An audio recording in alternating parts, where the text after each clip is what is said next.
and I'll be here the rest of the week. Do you drive or do you fly? I drive. You drive. It's just 9.5 hours. Mayor, you're muted. That's not terrible. 9.5's not too bad. No, it's not bad. Too long for this old gal by Isn't herself. that where they film Better Call Saul? Yeah, Breaking Bad. Yeah. Yeah, I've actually visited all the Breaking Bad spots here. Yeah. It's pretty cool. Troy, what do you got going on behind you? This is my library. I should have went into IT. Vast library of old dead languages, you know, C++ and COBOL, which was recently revived for the state of Kansas. But Sanskrit. That's the unemployment servers, right? yeah, they hired a bunch of people, man. Had to like pull them out of like old folks' homes to get them. Lance, you dirty dog. You walk right back in your office and put a jacket on. You're not impressing nobody, young man. I wake up wearing a jacket, so I'm in my PJs right now. Wow. Come back. Way too much information, man. I got 3 more jackets in here. If you want one, you want me to run you down one real quick? You got one in a man size? Yeah, so I don't think it'll fit. Mm. Hopefully that made it to TV. Might have. I'm guessing it did. All right. We're still short a couple, right? How's everybody been doing? I think your average height. I think you've got Oh, short a couple people. Sorry. I think we've got them all. I see 7. Susan, you're muted. Thank you. She was counting to herself. Chad Russell, is he going to be in this? I'm going to forward it to him right now if he would like to join us. Okay. I didn't know. Mhm.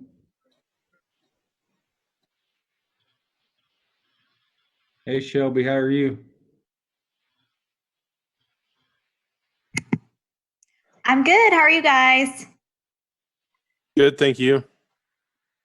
Good.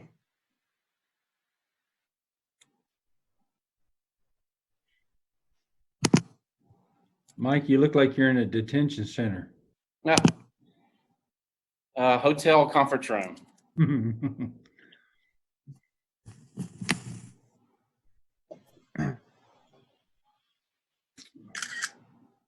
All right, shall we begin? Yeah. Chief Keller, you're muted.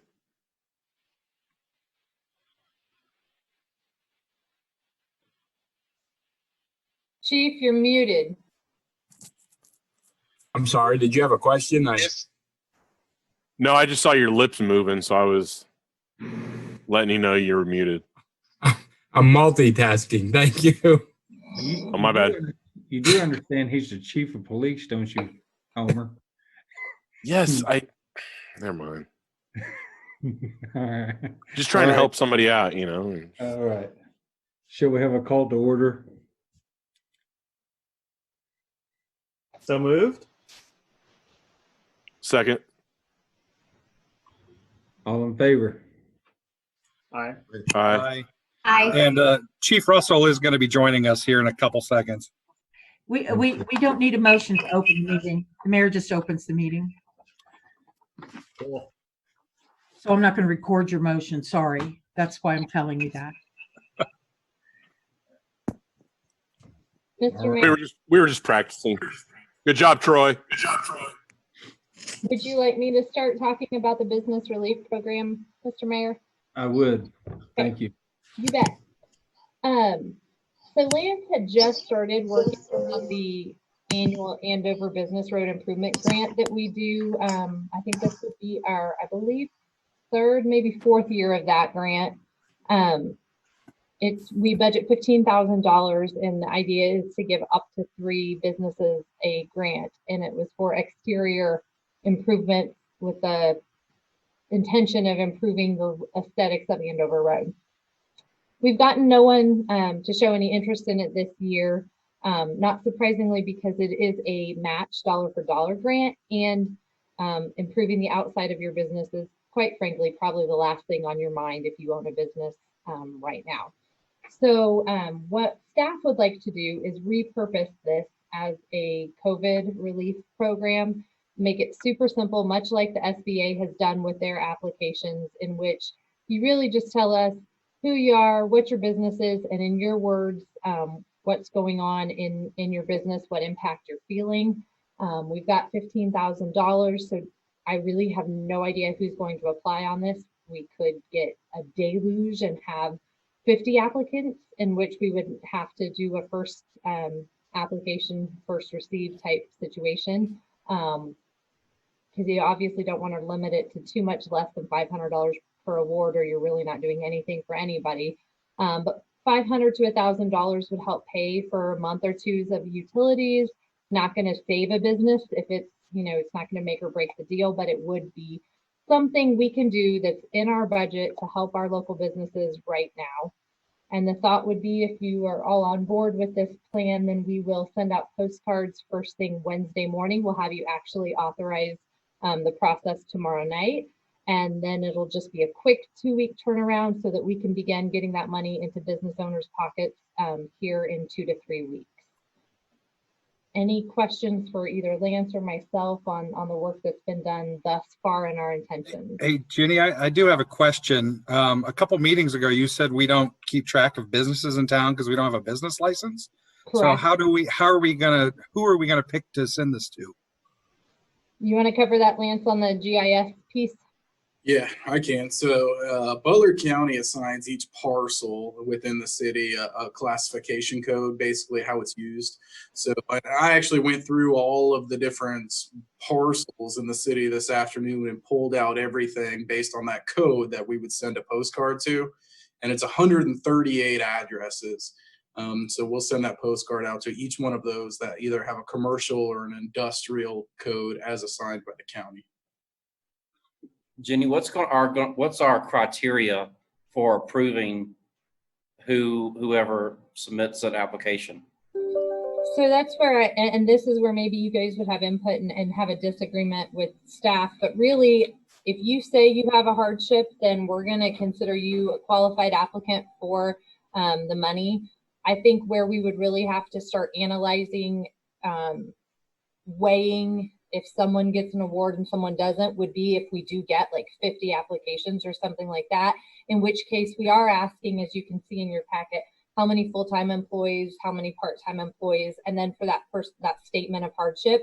So I guess I would say kind of like everything, you put no effort into it, then you may be on the short end of the receiving. But as long as you share some information about if your receipts are down, if you've had to close, if you've had to let people off, anything that you could really give us as tangible insights into how this has impacted your business would be considered. But no formula, no guideline, like no scoring sheet has been established. It was really more of a, we think everybody's been impacted. Tell us how you've been impacted. And how would this be approved? Tomorrow night on the agenda is for the mayor to make an appointment. And so in following like we do with the business grant, we'd have a committee, and the recommendation is it would be the mayor. He's going to recommend Greg Schneider, and then myself, which there's Greg. Okay, I missed you in the top corner. And that authorizing those awards to be made as well. So we wouldn't have to close the application, meet as a committee, and then get the council's approval. We're asking for authority to go ahead and award those as well, so we can just speed that up. So is there no criteria of what this money's used for? No, I wasn't going to. I mean, I think when we're talking $500 to $1,000 in the middle of this economic crisis, I mean, we can, but the SBA is requiring little to nothing except for their tax filings and things like that, just to show that they actually paid their employees. It's up to you guys. I mean, Okay, I'm gonna have a different perspective per se, and I don't want to sound mean, but I feel like this is a wholly inappropriate use of city taxpayer money. We've already talked about the fact that we're going to bring in less revenue, and now we're looking for reasons to not randomly, but randomly give money out. And the point of the fund was to help update the landscape or facade or look of businesses mainly along Andover Road, is what this money was for. I still think either it should be earmarked for that, if just in the future, or just put back in the general fund, because if we already know we're not going to bring in as much revenue, I don't feel like we should just be spending money this way. The companies are already receiving quite a bit of federal assistance. And I know $500 or $1,000 could probably go some way, but it's then it comes to us picking winners and losers. And I really don't feel comfortable, I guess, as us in the city making those choices when we have such limited funds. So I guess that's my opinion on it. I think, thank you for thinking about the business community and looking for a way to use this money, for sure. I guess when I look at it from a different perspective, though, I don't feel comfortable doing it. Could we just maybe waive maybe the wastewater fee? Or I know other cities that have electric companies are, they're waiving electric fees for a month. Or, I mean, could we do something more in that line? I'm with Troy on this. This is, to me, it seems like the point of the grant was to help improve Andover Road. And, we're just kind of trying to give money away just because. okay, there was, sure, I was kind of getting a little bit of feedback that there was a strong desire to do something for this businesses. So that was kind of where it came from. So if we don't get any takers on because what I believe is, I don't believe anyone on Andover Road is going to put in $2,500 to $5,000 to improve the outside of their business this year. I don't imagine that's going to happen. That's probably why we sent out postcards for that grant already and got nothing back. So would that be the preference, that it just goes back into the general fund and we don't do anything with that money then? I would also agree with Troy as well, that this is probably a little bit of an overkill. I wonder if we're looking for a way to. I really like the what Tim had said, perhaps about relieving of that bill. But if we were to use this to help businesses, I feel like there might be something in using it, or a portion of it, as marketing dollars towards marketing our small businesses, or our businesses that are actually still open, and trying to get people to come and do curbside or however they are open. If we're really trying to help businesses, I feel like that might be a creative way to do it. That's just my first thought, I guess.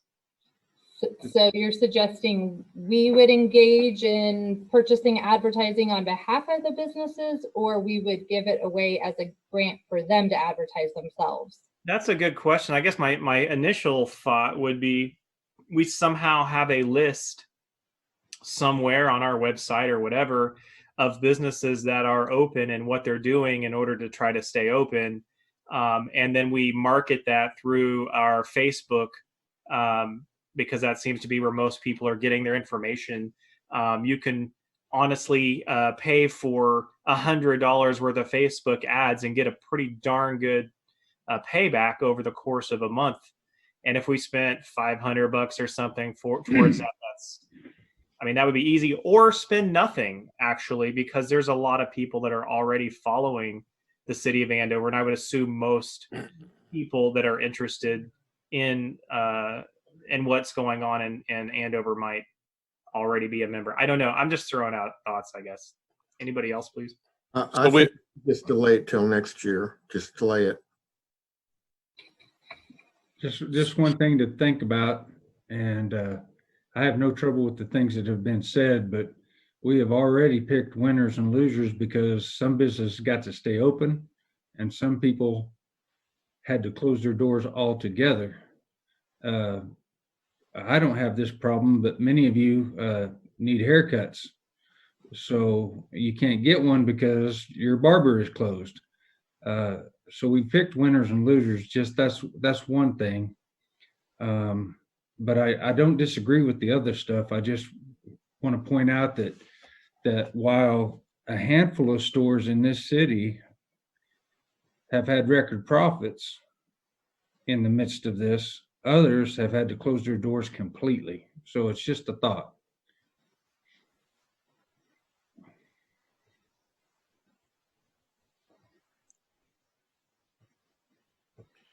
Troy, when you were talking about the marketing dollars, did you want to match those marketing dollars with this money, or?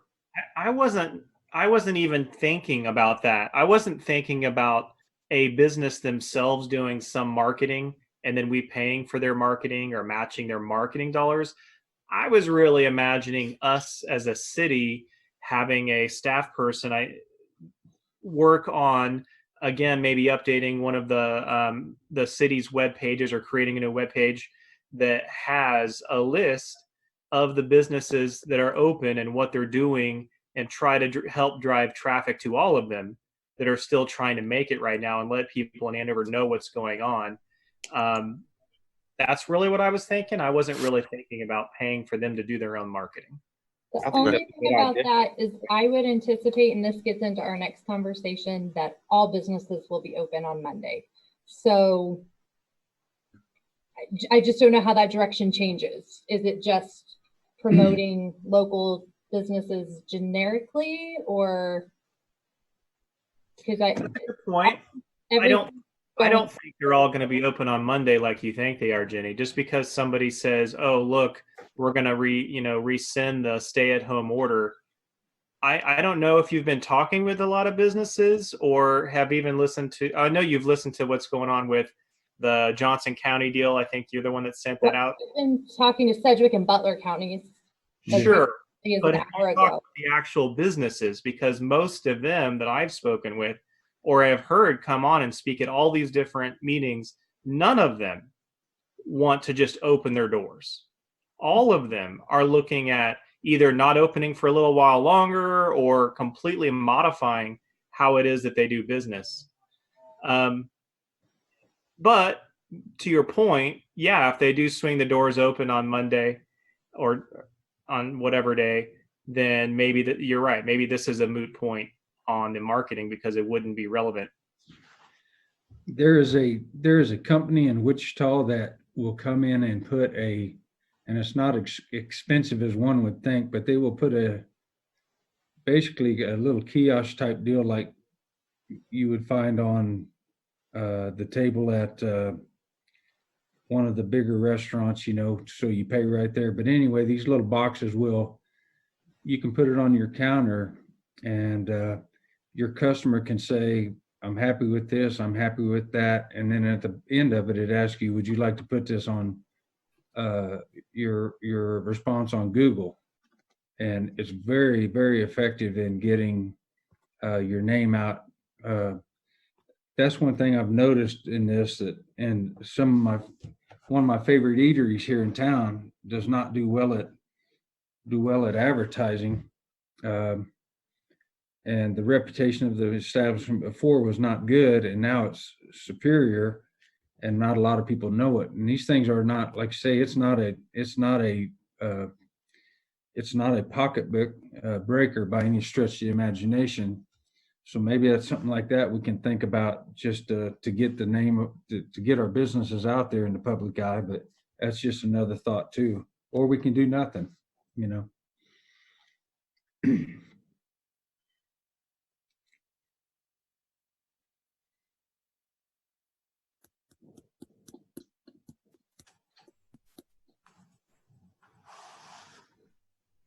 I do think our businesses will be very conscientious about, we've heard numbers from, 50% occupancy. And I too have talked to a lot of our specifically our eateries, and they know that they don't want to do that. And I've expressed to them that they don't have to do that. You know, it's your business. If you don't want to let half your occupancy in, you don't have to. It's just what the state or I'm sorry, the county might recommend. And I've talked to Chief Russell about this, and when I was trying to figure out how do we ease back into this, and he said we agreed that I'm sorry if I speak for you, Chief Russell, but we agree that 50% may be entirely too much in our humble opinion. And the occupancy is not a good measure, and you can correct me if I'm wrong, Chief, is not a good measure for opening the business back up, if you will. Have we asked businesses what their percentage that they would like to see? 25, 30, 50, whatever? I have. And so what's the poll? Um, Because I would say 25 would probably be way too small. Well, it is, unless you might ask Mel Hamilton what they think of that, because they're all over the newspaper and the TV set. So the ones I've talked to are not in a hurry to have people within 6 foot of each other, even if it costs them money. You know, I've talked about, and it's a moot point. If Butler County says they can do 50, they can do 50. But I can tell you that the handful that I've talked to, and this is strictly, this ain't food chains, this is small businesses. They are gonna do what's best for their business and keep the numbers a little bit lower. From coffee shops to the supper clubs, they are not ready to let their customers come in and get sick and then have be one of the clusters on the television set. But isn't that, I mean, that's their choice though. I mean, they have the Absolutely. option of doing that. Yeah. Absolutely. But yeah, he's asked me what I have talked to him, and that's what I'm answering the question is that, for example, Spalding's already had something before I reached out to him, said, no, this is our intentions. And their intentions were along the same lines as what I had envisioned for slowly, incrementally opening up businesses. They're very mindful of it, yes.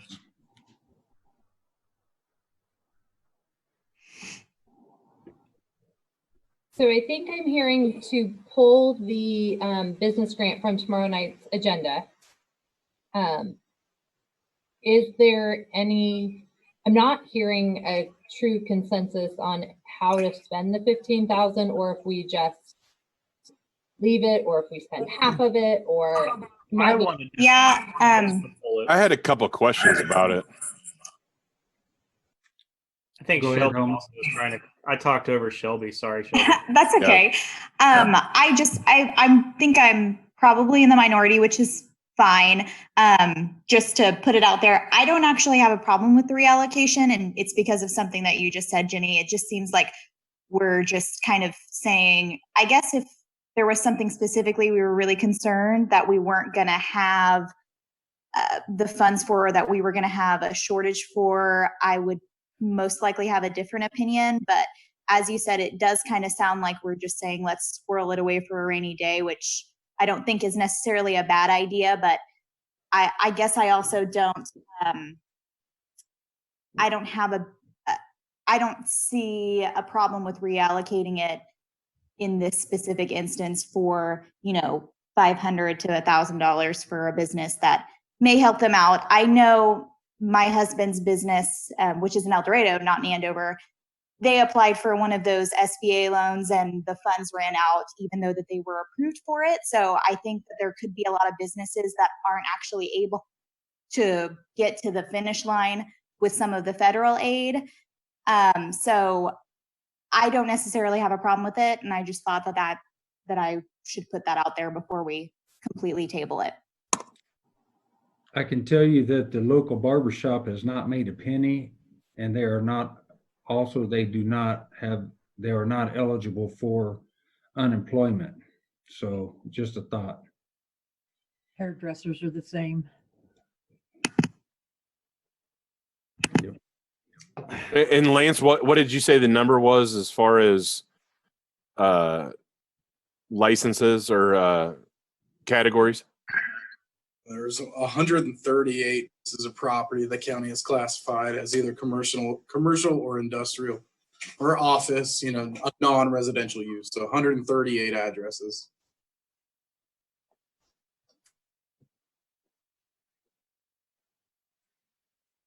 I guess, Lance, how accurate is that? I mean, because we have, like where the Plaza Barbers are, isn't there 20 shops in there? And I mean, is Yeah, that? no, it's definitely not as accurate as you would like, and it's not as accurate as you get when you have business registration in a community. Because yeah, you're right. Like a strip center, a retail strip center is one parcel according to the county, but that might be subdivided into suites, and you could have 10 tenants in there that each have a different mailing address.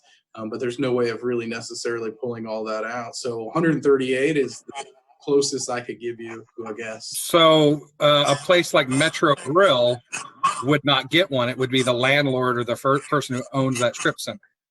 So that's where we would send that initial wave of postcards, yes. Now, there are ways to where we can capture those individual address points contained within a parcel.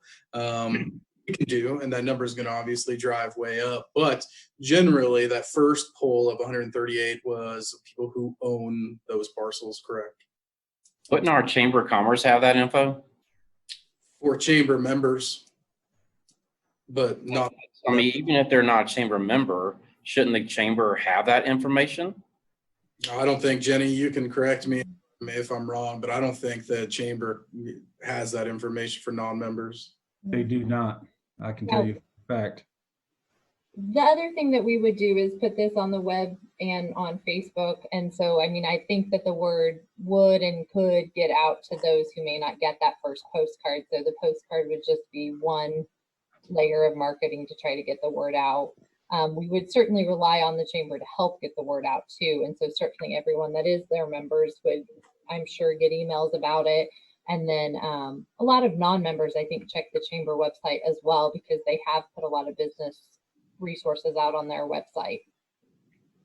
Going back to the wastewater thing, do we bill each suite separately for wastewater, or do we bill the landlord for one-time wastewater? I don't think know. that You.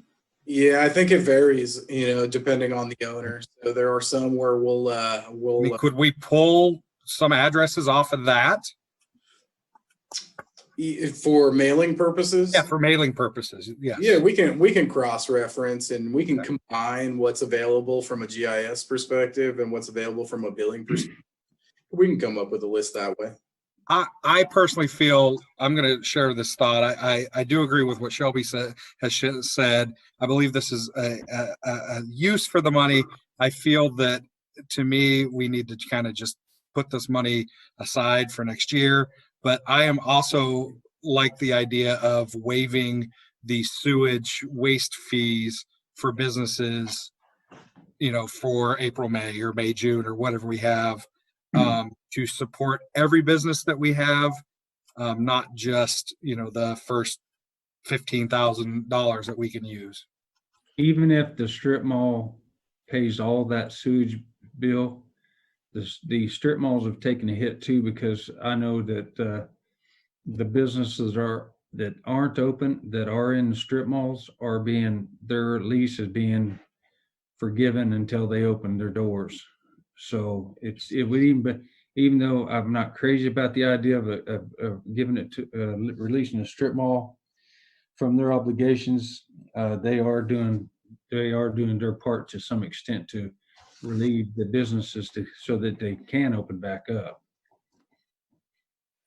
I mean, I guess that's my problem with, what's the check and balance? Like, are we saying, is there evidence of the strip mall waiving the fee, and then we could waive, the wastewater fee, or just a blanket thing saying, we're going to waive all the businesses, and already with an inaccurate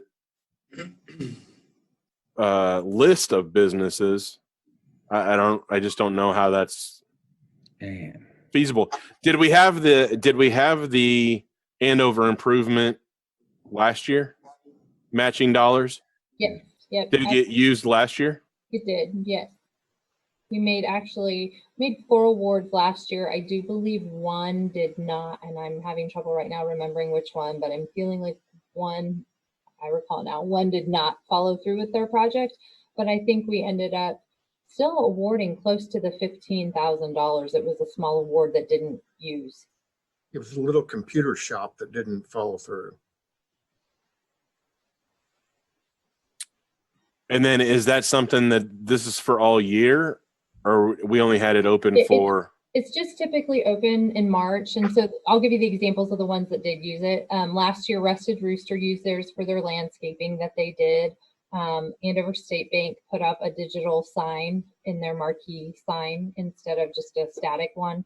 And a small gym, I don't call the name of it right now, but at Central and Andover Road, did some window clings and signage.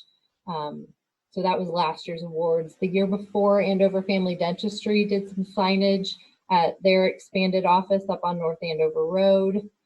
Let me think who else was in that year's.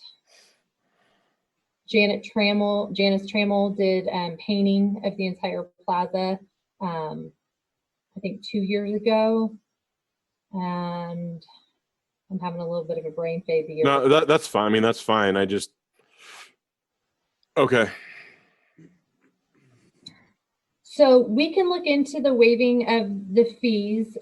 People pay, I heard stormwater and I heard sewer, and those are 2 different fees. yeah, The bills went out today, so we have a month in essence to figure this out, because it's not going to be something that can be changed on the bill that went in the mail today.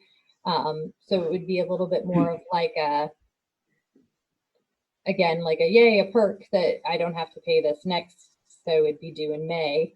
I know stormwater is considerably less than sewer, because sewer is based on consumption of water. Strong feelings either way. I mean, I don't know that I'm going to have to bring it back because I need to think about it. I would say do both to businesses for 2 months, since the stormwater is so much less. And then we table the 15,000 to next year. didn't we just raise stormwater starting in March? Raise stormwater. Mhm. I And don't- I can tell you, just off the top of my head, I'm pretty sure this will be significantly more than 15,000 if we're doing 2 months sewer and stormwater for all businesses. So I don't think we're committing to anything right now. I think I need to do some homework and bring back to you what you're proposing broken out, so you can say, ooh, that's more than we were trying to do, or, get a different idea. Because right now I have fuzzy numbers, and I can't really, unless Lance has some numbers I'm not aware of right now, I can't tell you the impact of that. I don't want to give breaks to companies that had record profits. For example, Dillon's was the 3rd highest profiting Dillon's in the United States. We don't need to give them a break. There are a couple other businesses I'm not going to name because they're my friends. They've had record profits. I don't think we should be giving them a break. So Yeah, I think we just need to see the numbers, because if you think it's going to be considerably higher, then this is kind of all for naught, because it seems like the consensus is, oh, we need to save some money. So if it's going to be considerably higher, then we might as well just reallocate what we have. No, that conversation about comparing the two, the $15,000 from the general fund and the X dollars from the wastewater fund, is a hard comparison to make. They're obviously, one is derived from general funds, primarily property tax, and one comes from sewer fees, which is a completely different source of revenue. So just generally speaking, I think we typically generate about $2.6 million a year in wastewater fees. And then on top of that, about another 110,000 roughly in stormwater fees. You divide that by 12, and it's not perfect because that's roughly $215,000 a month. Now, not all of that is all commercial, obviously, but even if you took 50% of that, which is probably on the low end, I would suspect, just based on the way the rates are. I mean, you're probably going to be, that would be probably a 6-digit Wow. impact, I would assume. But again, those are off the top of my head.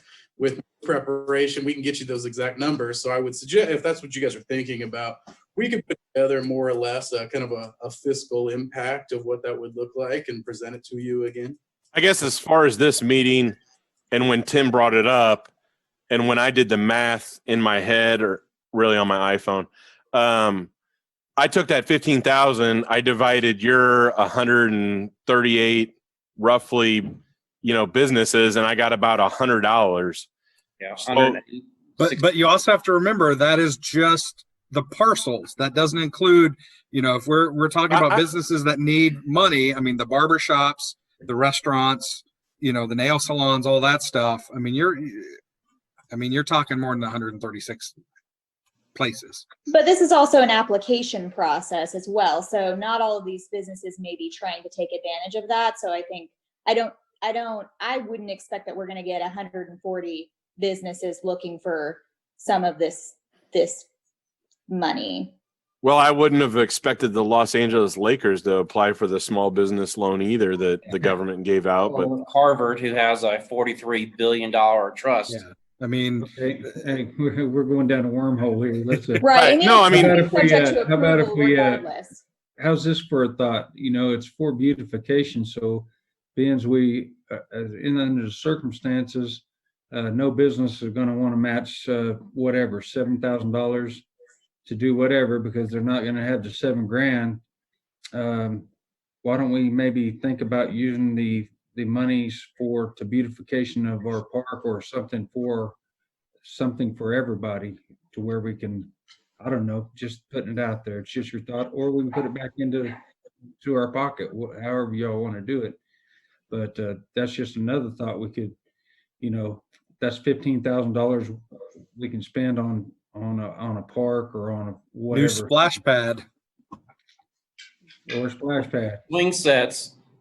COVID ID or COVID-19 splash pad. Is that what you're saying? Well, as long as it's full of chlorine, I think we'll be fine. So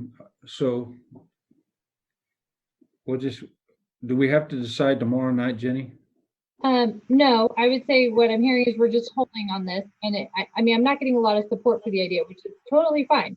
But I would say we might not want to spend it right away if you guys are in a place of uncertainty, because I don't know if you're going to love the look of, let's not spend the money from the business grant on anything that helps businesses. Let's go buy more park amenities. I just don't know if you're going to get some pushback from your businesses in town. And that may not be the decision you ultimately want to stick with. So yeah, it looks really bad. It looks really bad to me. Just even from my perspective, that looks bad. I think we need to hold on to it. So I'll pull it from the agenda tomorrow. We won't plan to send anything out. And then I guess everyone just kind of think about it, and we can revisit this at an upcoming workshop and see if there's any other new ideas on what we might do with that money. or a better plan to allocate it. I mean, I definitely feel for the businesses that need it. I don't want it all to be used, like Mayor said, for Dylan's and I understand there's an application process, but then that goes back to Troy's point that we have to pick winners and losers. And I don't know. What I kind of imagined was the first 30 people that actually demonstrated hardship in their application got $500. It was really that was as hard as I thought it would be to select them, and then you're out of money. So. And most all of us, and like I said, and Susan stated it, that this hairstylist, the barbers, they've taken a hit. They've made no money.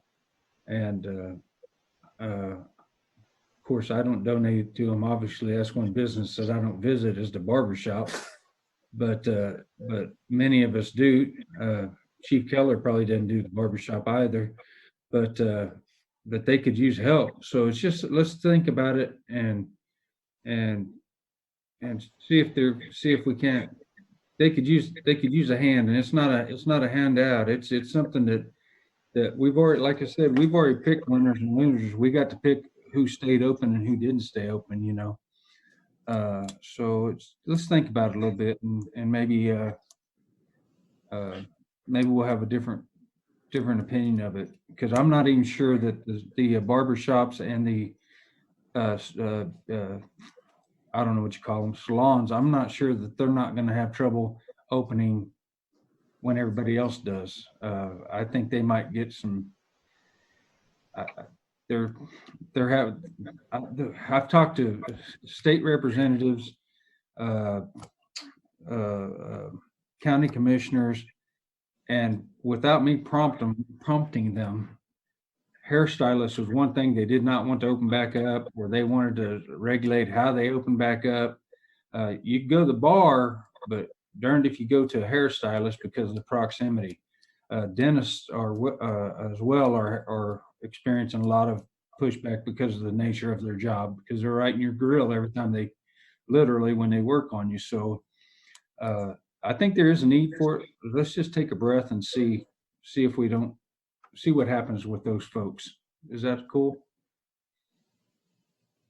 But then are we going to be saying, since you had the hardship a month ago, here's $500?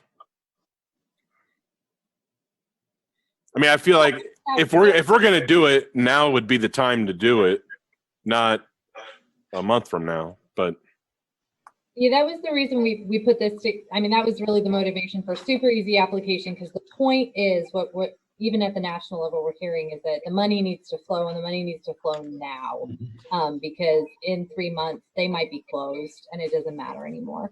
So that was the thought process. But that doesn't mean if we go in a totally different way with this money that it can't still be useful in some way in 3 months. It's just, I don't know.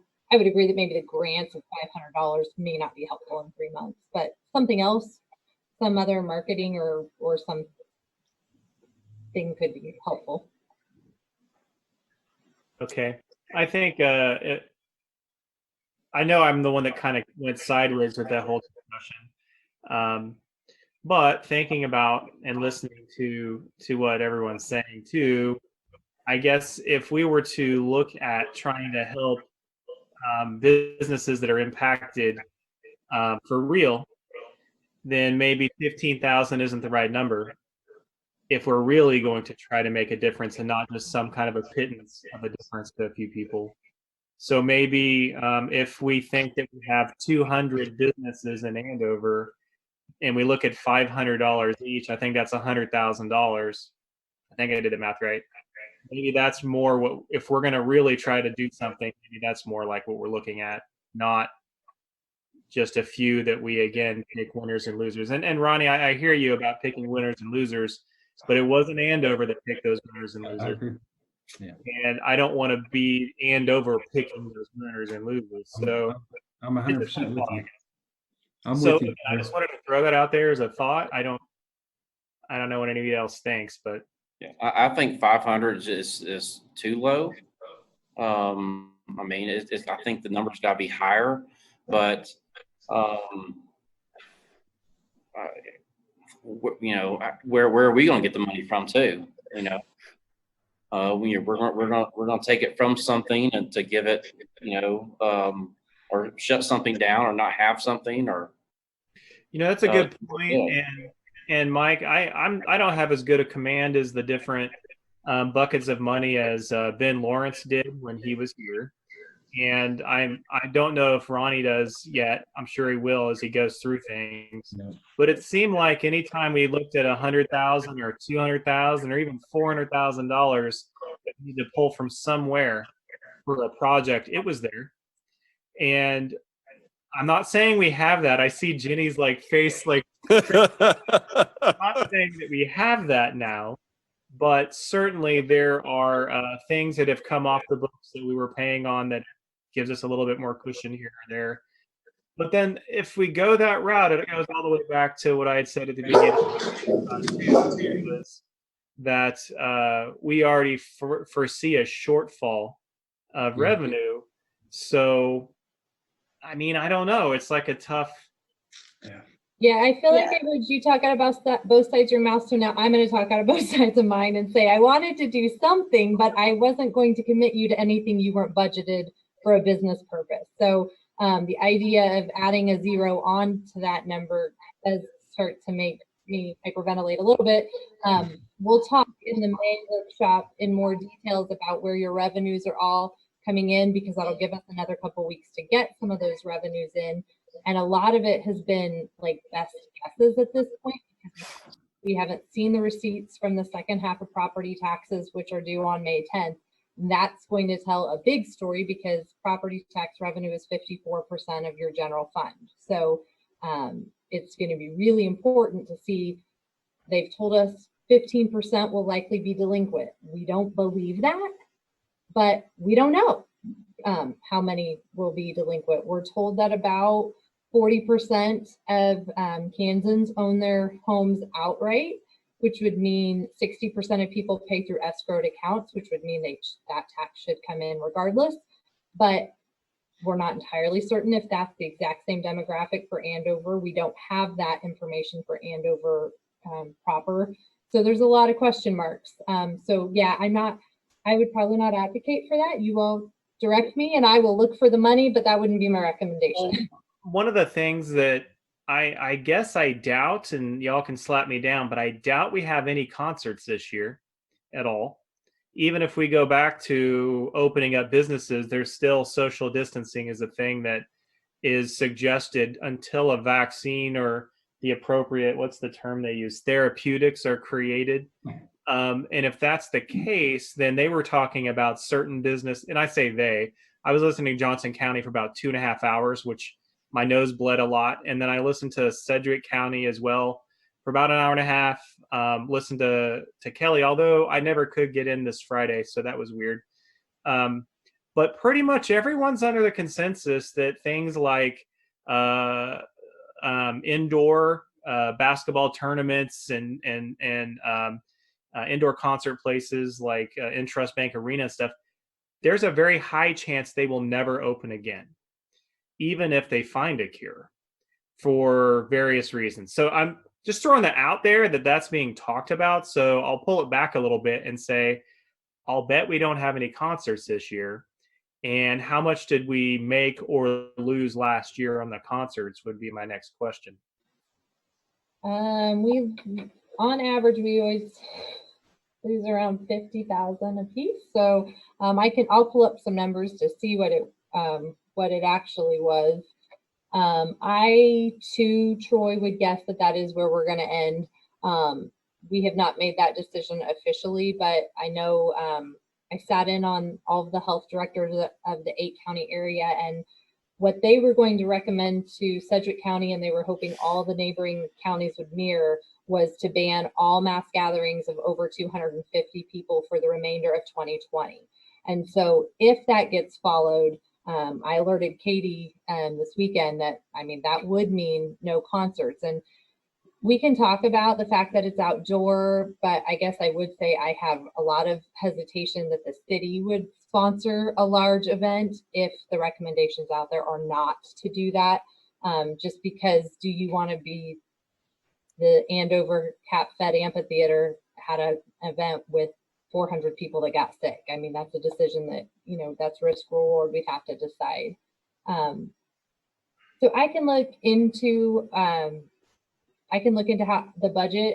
We don't budget a loss for that. So, but that's a lot of moving parts, because that's ticket revenue that you're not going to get.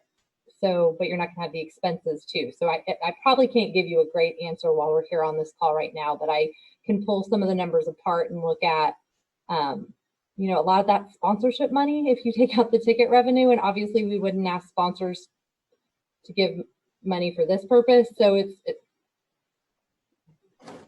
yeah, I'm not giving you a very good answer. I'll look into the numbers. That's the best I got, I guess.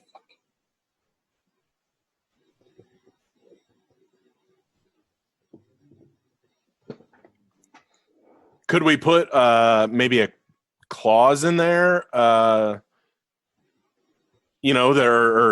keep the people that are applying, we still have this 2-week window, maybe what they're applying for, and then we could expand the budget if we need to? Just an idea. Yeah.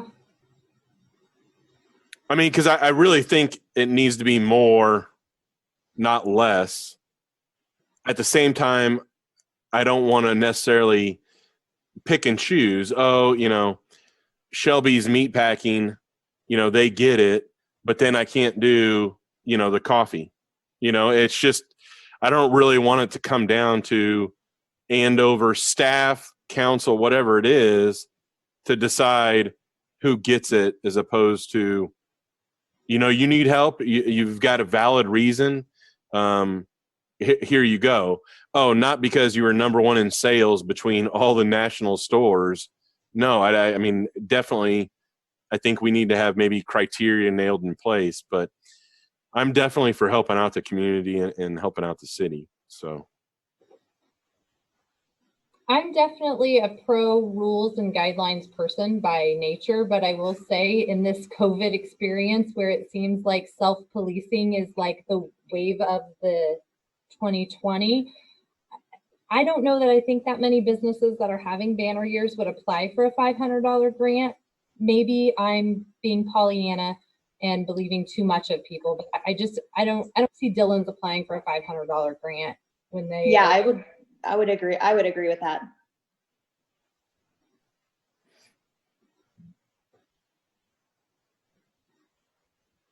So where we at? We want to look into it. Like I said, I'll say this. I'm for it. I don't really want to be able to shut anybody out, though. So if it means that, you know, when the committee goes to vote on it or whatever, or Jenny looks at the list and staff sees it, and we have, you know, 4 businesses that applied, and we're not going to be able to honor their $500, $1,000 request, I would really want to revisit it and say, let's step up to the plate here and help these last 4 applicants. I guess my concern is, what do we consider a hardship and what don't we consider a hardship? Well, I think that would probably be up to whoever's on the deciding, the few people that are going to be looking at the applications and reading what the businesses submit to them to kind of say, and that does go back to, you are going to choose. If we just aren't not going to be able to have it both ways. It's either going to be everybody, including huge places like Dillon's, get it, or we pick and choose who we believe is at most need. And I think we're kind of trying to have it both ways. And I don't know that that's going to be something that's going to happen unless we spend $100,000 or something to that effect.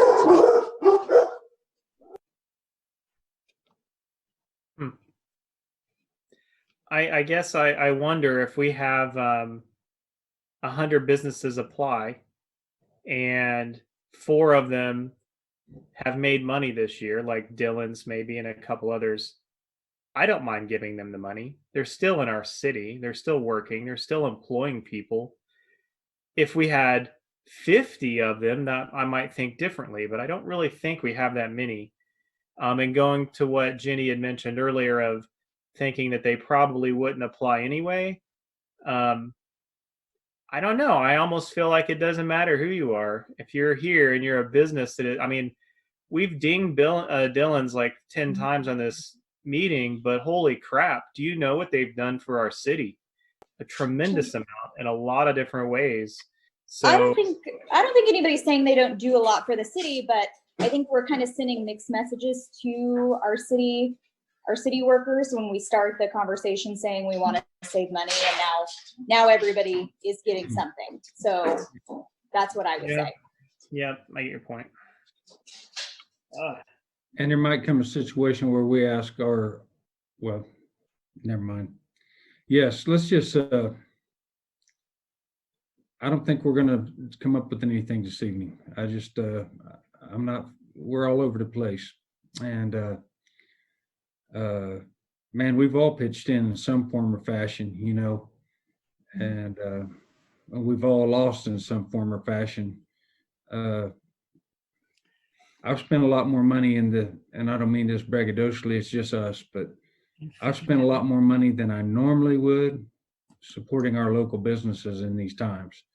and I know Homer has and Troy, and I'm not leaving anybody out. I'm just saying who I see out. The city has also anteed up to have lunches that they probably wouldn't have had, but they were doing it to support one business this week, one business next week. So it's not like we haven't done anything, you know. Shelby also frequents, and Tim does too. Just people I see out spending money all the time, and I think we've done a lot, and there's things we can do afterwards. So if I don't think we're going to find it, it doesn't seem like we're going to find a consensus tonight on what to do. And I'm like Jenny, if we wait a month, it might be a moot point because they may not be there, you know.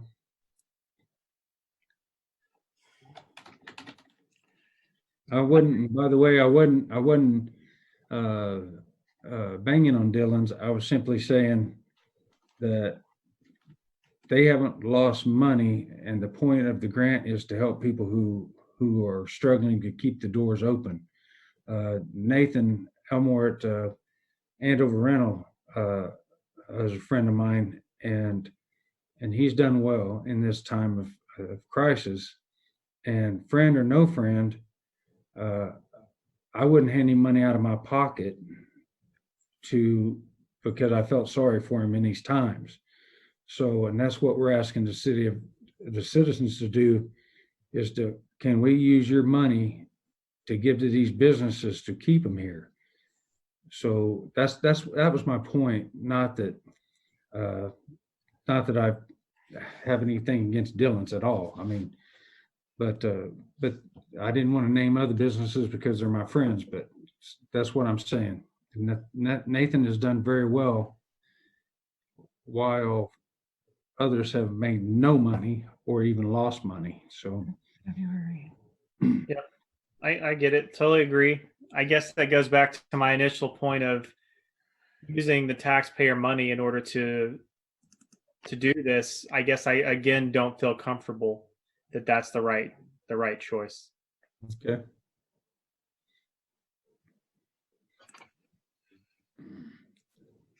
Okay.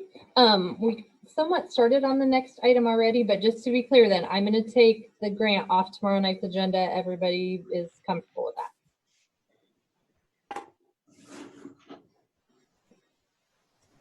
Okay, I'm going to take it off the agenda, and I guess if one of you bring it up tomorrow night, it should have been on there, then I'll apologize.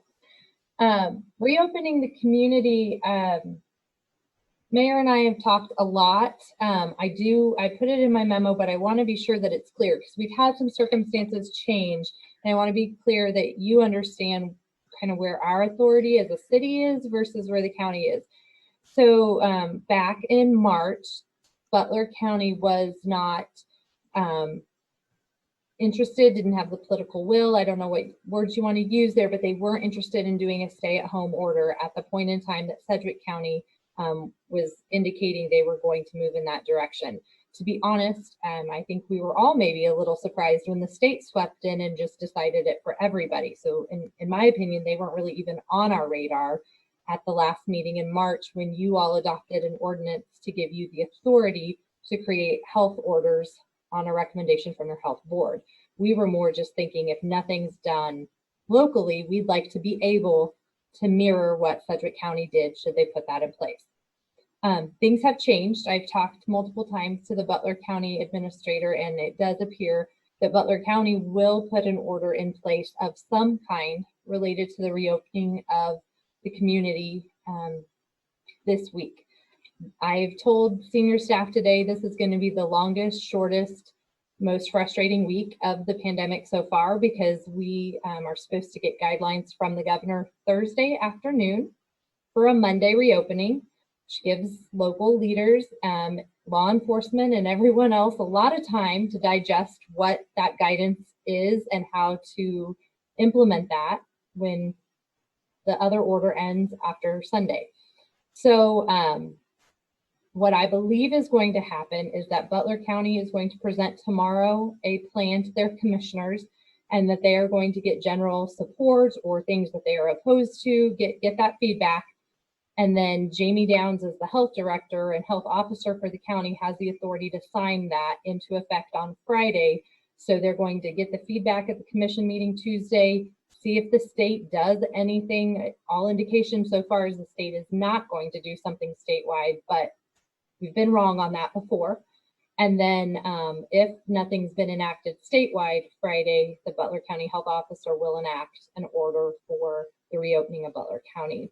So with that in mind, you all have not a lot of authority to do anything because you can't conflict your health board for the county. If there's an absence of an order by that resolution or ordinance we passed, you could pass one. But if they've passed one, we must be compliant with that. So it's just a big, crazy topic, and it goes back and forth, and it's national and it's local and it's state, and there are elected officials from cities all over the country on national news right now having these exact same conversations. So we are not different in Kansas. It's just the reality we all have. And I thought maybe it would be a good time to ask questions.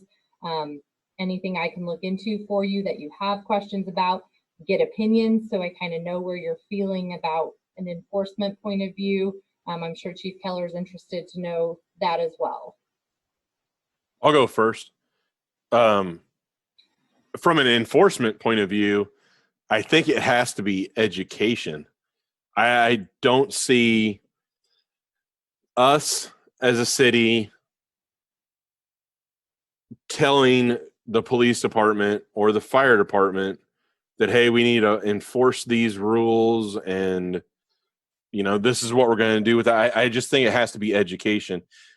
You know, kind of like tonight, before this meeting, a person at work said, hey, I'm going to be out your way tonight at the Capitol Field, Federal, you know, amphitheater in Andover because my Y instructor is holding a boot camp at the park. Okay, I mean, the park's still open. They're not using the slides or the equipment, right? They're still doing the 6 foot distance between yoga mats or whatever. But there, it's educational.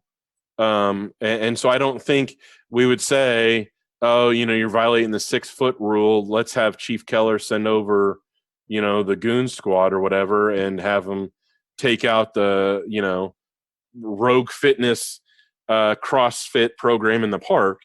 So from that standpoint, or my standpoint is it needs to be education, not necessarily enforcement. With that said, it comes a bit down to, you know, I take my mom's words. She was a health inspector for years in Johnson County. And it really just comes down to the education is the same stuff that we've all grown up with. Wash your hands, don't do this, don't do that. And still you have people to this day that won't wash their hands when they're coming out of a bathroom. And I can't say everybody, but I've witnessed it twice. And so it's one of those things. Is everyone taking their temperature twice a day? Not everyone's on the front lines. Not everyone's working right now, but 1, 2, 4 of us on this screen, 5, 1, 2, like six of these screens right here. We have people that are still working that aren't staying at home. You know what I mean? So that's kind of my piece. I'm definitely open for the opening, but I think it needs to be education rather than enforcement. I agree with you, Homer. I don't want us to put any regulations on anyone that's 25 or 30 or 50% or whatever. It's the education part. This is what the health department has said we should do. Wash your hands, stay so far from each other. But we shouldn't be regulating and obviously never a fine for that. I think we already know what to do. And the owners of the businesses are smart people. They're not going to, cram in, 200 people to Spalding's They're going to spread things out because they want their business to last. But they also know how many people they can get in there to actually make money as well too. So they have to balance that, making money versus getting people sick. So I agree with you on the education part, but I don't want to put any regulations on anyone on the reopening. But here's the caveat, if you will. And Chief Keller, I thank you for the way you've handled this. You've done that very thing as more of an educational than a to get on to people. I appreciate that. But here's the problem, and Chief can attest to this. The general public, let's just say, for example, somebody sitting outside the Rusted Rooster, 4, 5, 6 people, and they call the police department and say, Chief, you got people assembling. Then Chief has to respond because he got a phone call by somebody that can't mind their own business. Then this establishment will get a letter because this person probably goes straight home and emails the state of Kansas, and then this establishment gets a letter from the state of Kansas saying you're not complying, or Butler County, to the guidelines that we've set forth. That's the problem. I agree with you wholeheartedly. I think I'm with you. I'm telling you, I've talked to them. Our businesses are not ready just to open the doors and let everybody come in.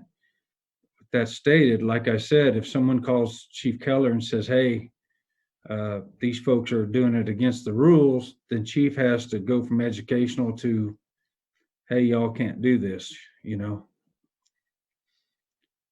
So it's a fine line, and unfortunately we're the ones that have to, I don't know how to say it. Bear the brunt. Yes. I don't think it's going to be a problem here in Andover, but those things do transpire. That's a fact, that people will see something that they don't like, and I'm the worst. I'm guilty. Well, and that's the other thing too. Oh, hey, we can't do it in Wichita, or we can't do it in El Dorado. Oh, but Andover is letting us do it. Let's go there, kind of thing. I mean, I definitely don't want that on it, either. I think we need to, come together with the powers that, Jenny said, the Butler County, Sedgwick County. So you'll see people posting pictures of our ski resort here that's being overcrowded.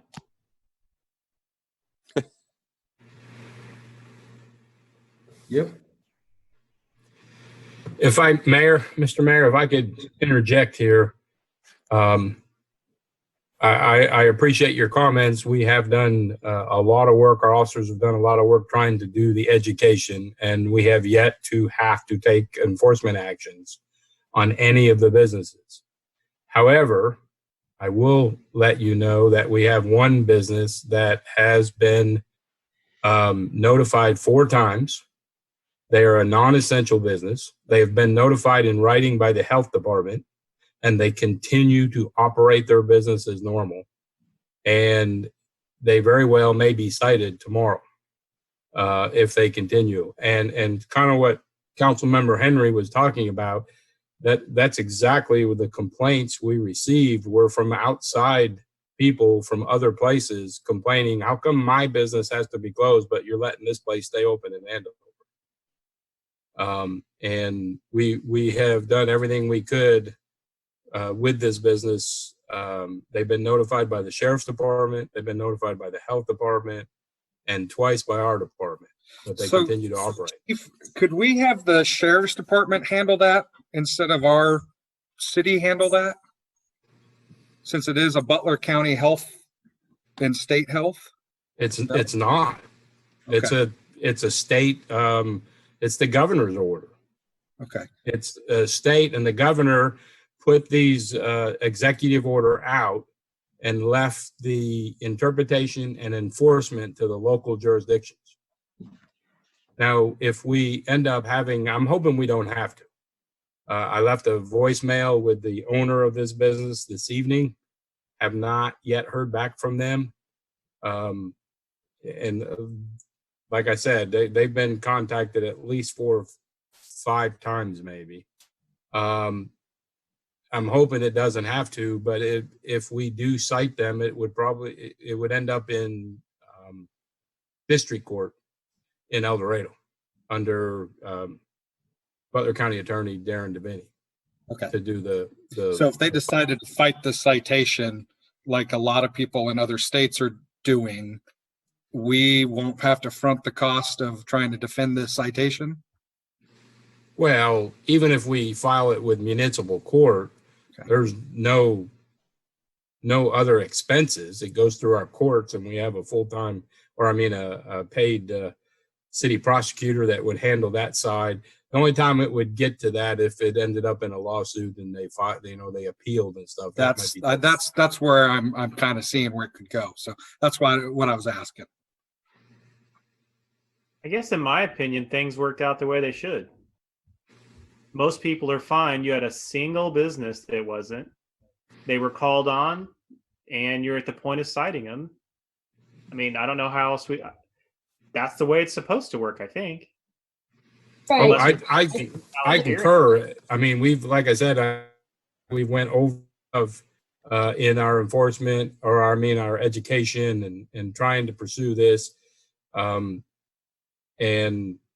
at some point we have to say enough is enough, and we may only be, another 6 days, this business may be able to open back up, but right now they're not supposed to be open. Yeah. And I guess I just think it's important to think about the position that the police department is, and that I think enforcement will get only harder, because I do believe the guidelines will get more vague. And I think everything I've heard is, I would say, nearly impossible to enforce, but much harder to enforce. 50% of occupancy of a building, we do not expect nor have the officers to be going inside buildings and looking to see what the occupancy is on the wall and then count bodies. I mean, that's absolutely ridiculous. So that's not going to happen. And so I think as long as we are all on the same page, that education is all we can do, if we are working hard at it, as are just about every organization involved in this pandemic response. But those will continue to get complaints from citizens and other businesses on, I guess you could call it tattling on others, and those will be the difficult ones to do much with, because the line is going to get even grayer here in about a week. I'm okay. Kenny, just one clarification thing on there. Occupancy numbers, those are the fire department, the fire marshal's deal. Just for the record. Yeah, Those and guys, right? they're about being shoulder to shoulder with all the furniture cleared out and being able to get to a door. It's not about 6 feet away at all. So it's what's been the compromise. Again, I want to say it again. I have talked to a lot of our eateries, and they are very aware of what they do and do not want to do, and they are not up to 50%. They're not along that line. They don't want that. So it's their business. I also know for a fact that the business that I'm involved with in Sedgwick County has been in contact with, has been in contact on a meeting with other businesses, and it's pretty well the consensus that they're not going to do anything that's even close. They want specific lines in the sand to where they know what they're supposed to do, and Sedgwick County is not willing to give it to them. That's a fact. That's not a rumor. That's reality. That's what we're up against. So we just have to trust in our businesses to do the right thing. And it behooves them to do it, because they're the ones going to lose business, I mean, look at the nursing home in Clearwater. And I believe Clearwater is Sedgwick County. Is that right, Lance?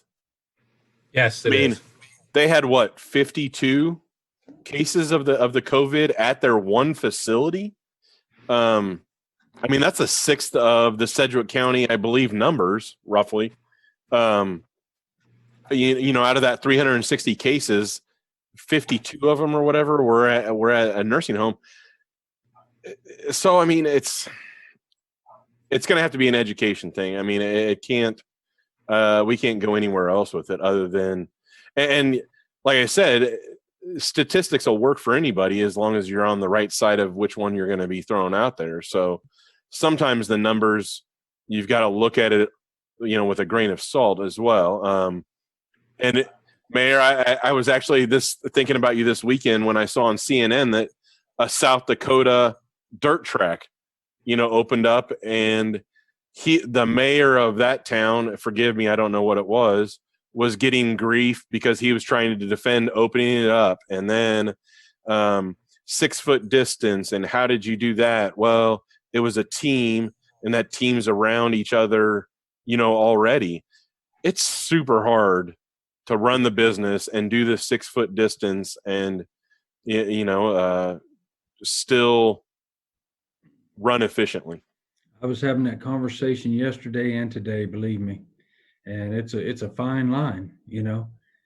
It's really difficult for our businesses and for our people in town.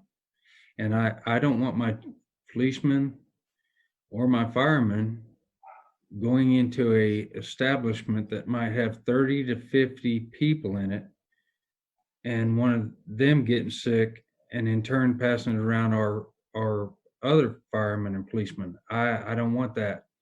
I would be rather angry if I found out y'all went into something that we knew was not a good idea. You know what I mean? Because it would be, if we lose half our fire department or half of our police department, we're in trouble. So I would not expect you to do that. I would not tell you can't do it, but I would not advise that either.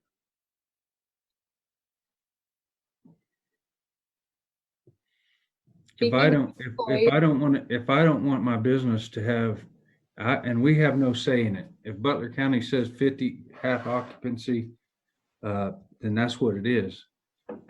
But I can't ask my policemen and firemen to put themselves in danger every day. We don't need them to go do it unnecessarily so. But that's just me. Speaking of employees, the direction things are going right now, and I've communicated to senior managers today, I'm anticipating going back to that level 1 of the continuation of operation plan for city functions, meaning all employees would return to work on Monday. We have surgical masks for all the employees, and we would require those be used when they're not by themselves in a closed office or something of that nature. Requiring the temperature check every morning, either on site or at home before they come in. So that is the plan at this point, unless things change rapidly and the stay at home gets extended or the county goes in a stricter or similar fashion that we are today. I don't anticipate, it doesn't feel like that's what we're hearing from everyone we're hearing so far. Any concerns with that? And we will work with those. One thing that's come up nationally is Americans with Disability Act does protect those who might be at greater impact for having a complication with COVID. So there's some pre-existing health conditions that if you have one of those, you can apply for a reasonable accommodation. And so Chastity's well versed on all those things, your HR director, and she'll work just one-on-one with the employees if we get people saying they have a doctor's note that they ought not return to work yet or anything of that nature. And now, wouldn't that fall under FMLA? Well, that's the problem. There are a lot of federal laws that will come into play on this. There's FMLA, there's ADA, there's 3 new laws, FERCA, EFMLA, and I'm going to miss the last one. I'm missing the last one. It's not a test, but I just it feels like it because there's a lot of laws. But she's well versed, and we've created some new forms because there's protected federal leave for people whose children don't have childcare right now, because kids were supposed to be in school until mid-May, and now nobody's kids are in school. And some daycares, my daycare did close. It's going to reopen May 11th, or so they say, but some have not, some will not. So we will have to run those issues too, because there will be some of that, especially for single parents. Is there any way to just keep them all home indefinitely until there's a cure or vaccine or some other way to make sure that it's not passed around? I'm just throwing it out there. Why come into work? If you can do all your work at home and get it done and it's appropriate for, for the public, I don't know. I'm just throwing it out there. Some people can get their job done from home. I would say the majority of your city employees cannot. You are not getting 100% out of your employees who are home. I think there's definitely some accommodations where we could have employees come in at night or weekends and do some work from home. I think there's some jobs that could be done entirely from home, but when you have positions like receptionists who answer phones 8 to 5, that's kind of hard to do from home 100%. And we've been having people track their hours so that I can tell you how much work we've paid for since we put on the COVID time. And we're at like that same percentage, right around 80% of the wages paid are for actual work performed. But we've been right around that 20%, both the first payroll period, we had people home for COVID, and the second pay period.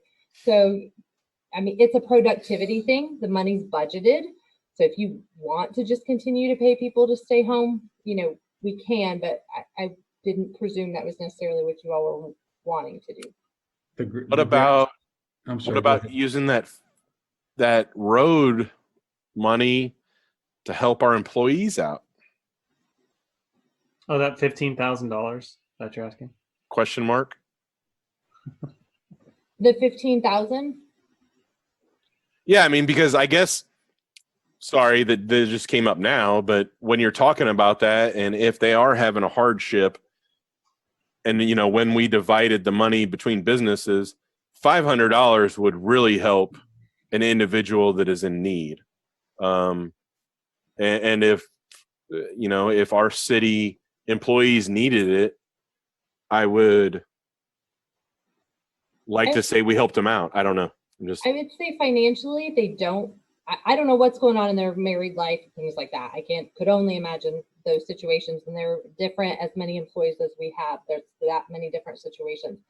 But our employees have been paid their wages in full the whole last month. So unlike those businesses who maybe had to close and not receive revenues and things like that, maybe laid off employees, okay. employees have been paid. So, thank you. Yeah, no problem. Year to date, it is 19.6% of the pay was basically for nothing. I mean, that's not the way I want that out there in the newspaper, but 19.6% of the pay was, we don't have something for you to do at home, but we want you to get your full paycheck. So you have already helped the employees, in my opinion, by doing that. Hey, Jenny, when we do bring people back in, are we going to phase them in? Or is it everybody free for all, come in, wear your mask and... I think the latter, because to be honest, we don't have that many. It's not like we are a meatpacking plant with people shoulder to shoulder. Like here in City Hall, there's 14 employees, and I don't even know how many tens of thousands square feet are in this building. But I do know, Susan knows you were muted. How many? 27,000. Right. 27,000 square feet. So everybody's almost got 2,000 square feet to themselves here. And 3 of you are already there. Yeah. And that's a good point too. We've had 5 to 6 employees at a time most days here in City Hall. Most of us have offices with doors. There's a few ladies who have cubicle type settings, but even they are pretty closed in. So we're relatively social distance just by the nature of our jobs. We're going to encourage the employees not to do in-person meetings. Use Zoom even with the person down the hall from you. Don't have lunch together. Bring your lunch and eat it at your desk, or go sit in the park by yourself or something like that. And Public Works has largely been working in this isolation setting, but having everyone come in and just making sure that they don't ride 2 to a vehicle. But mowing's pretty isolated, so they're able to do that. Wastewater might be a little bit tricky because they typically are kind of in that same building when they're in the office, so I don't know how they'll do that per se. That's crappy. There's plenty of room for the 3 or 4 people out there not to be holding hands and such, so they'll be fine. They mess with bacteria every day. They're they're very versed in not Distributing. passing things around. Touching their face. So would Michelle, and forgive me, I can't remember who the other lady that sits right next to her, are you going to move one of those ladies then? We might. I think there's probably about 6 feet in between them already, but I mean, we do Yeah. have an engineer's office open if one of them voiced a concern about that.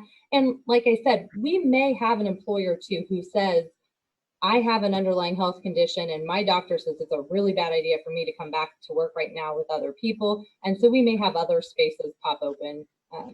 But for the most part, most of the employees here have come up at one time or another. Could we potentially use the chambers too? I mean, to spread people out? I mean, the mayor's Zoom assistant probably needs her own office. So we need to make sure that's there. And then I guess because the police and the fire department have their own budget, are they paying their employees? I mean, they didn't have any issues with that stuff being off?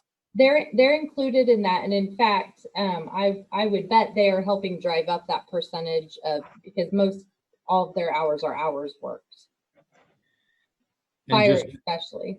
And the street department, they also can work individually. Like one could be in a tractor cleaning out the mayor's ditch, and the other one in the truck hauling the dirt off from the mayor's ditch in front of his house. Just to give you maybe a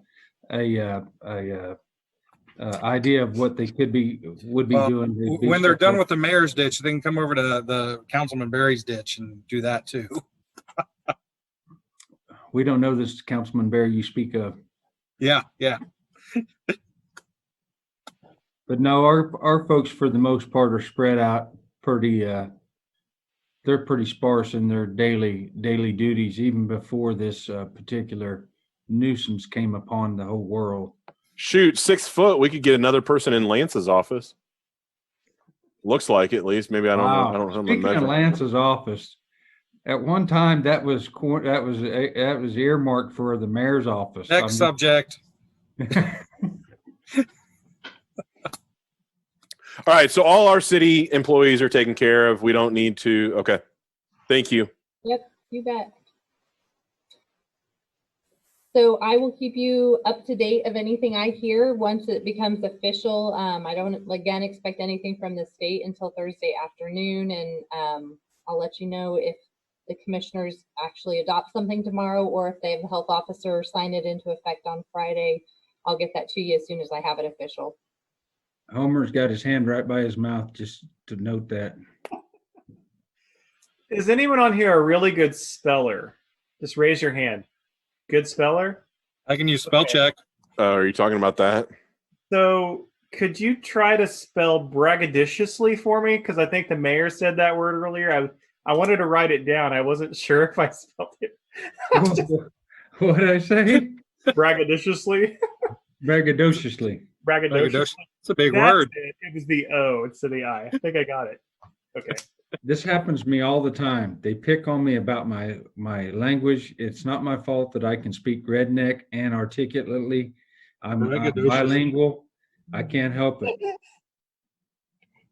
I think it's a high-end word. Braggadocious. Ly. L-Y. I got questioned at coffee According the to other day Siri. about ingratiate. And this is by a bunch of educated people question It's a me. real word. Yeah. It's a real word. It's usually used in a not a nice way, but I'm glad you brought it up at coffee. I would just like to add that I did speak to 2 of our employees today that work downstairs, and myself included here, so that makes 3 of us. We're ready to come back to work. I think that Facebook thing, although it's on Facebook, we don't all believe that, but I believe that kids miss their schools.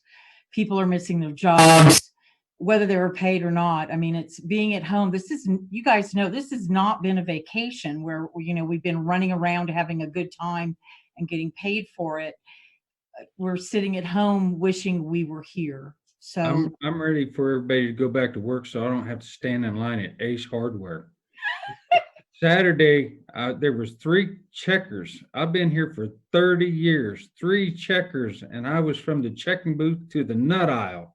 which I This, belong hey, in. Mr. Mayor, this past Saturday for Ace Corporate as a whole, this was their biggest ever in their whole corporation time was Saturday. And it's messing up my life. I'm sick of it. It's all about me at the end of the day. And Lawn and Garden was 80% of that. So just FYI. I just wanted 50 cents worth of nuts and bolts. That's screwy. Jeez. It was just hanging out there, Homer. Good job. That's bogadiciously.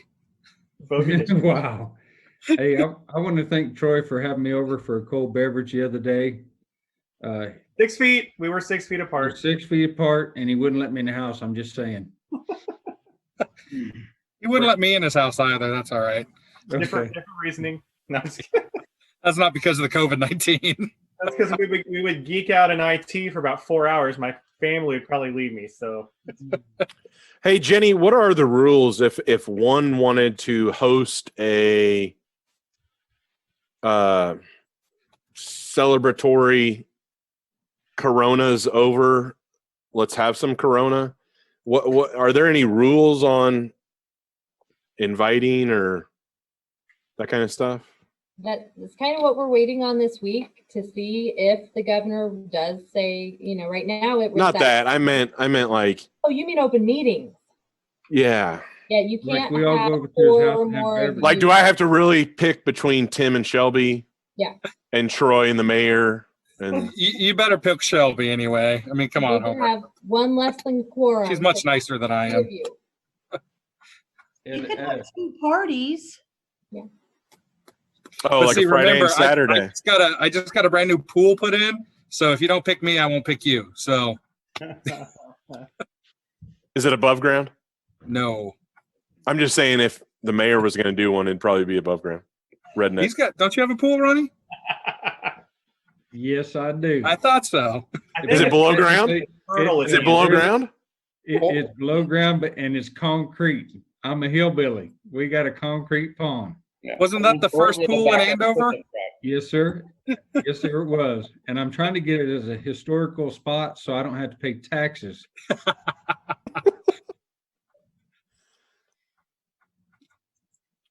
Are we done? Are We we can done picking on adjourn me? whenever someone does it. Greg, would you like to take a shot at the mayor? Everybody else has. You're more than welcome to, sir. No, I better not. Okay, thank you. I What's that machine behind you, Greg? Should you have been using it this whole time? Yeah, Whoa. yeah, that's my wife's machine. Oh, well. No I respect cannot for his put- elders at all. Okay, are we ready to adjourn? Oh, we're ready. I moved to adjourn. Second. All in favor? Thanks, Tim. Aye. Aye. I can't wait Aye. to see y'all in person.